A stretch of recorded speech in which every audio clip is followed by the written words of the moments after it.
बिस्मिल्लाहिर्रहमानिर्रहीम। अस्सलाम वालेकुम रहमतुल्लाहि व बरकातुहू। मैं हूँ रहमतुल्लाह गौदरी। आज आप लोग को ये सुनाऊंगा। ये बहुत बड़ा वजीफ़ा है कि हाकिम से जुल्म से बचने का वजीफ़ा है।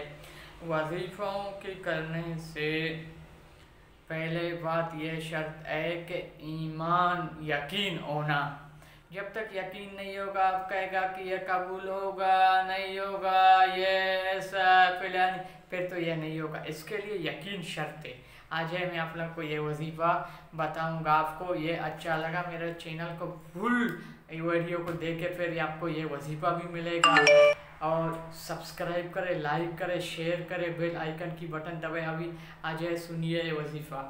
हाकिम के शर से बचने का मुजम्मल नुस्खा।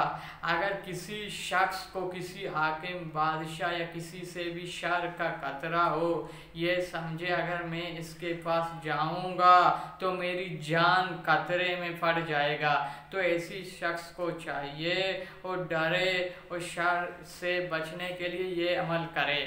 अमल यह है कि ऐसे शख्स के पास जाने से पहले ये कलमा पढ़े, काफ या ऐन स्वाद आमीम ऐन सिन का। फिर इन तीनों कलमात को 10 अरफों इस तरह शुमाल करे। दाएं हाथ अंगूठी से शुरू करे, बाएं हाथ की अंगूठी पर ख़त्म करे। जब इस तरकीब से शुमार कर दो तो दोनों हाथों मीठा बंद कर दो। दुआ दिल में सूरतुल फील पढ़े।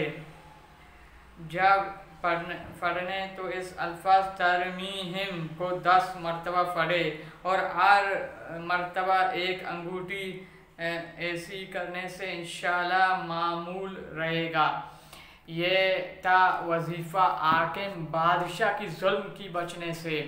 ये तो अच्छा लगा मेरे चैनल को सब्सक्राइब करें, लाइक करें कि आप लोग को नया बर वक्त वीडियो मुयस्सर हो जाए। अभी मुझे इजाज़त दीजिए। अल्लाह हाफिज़।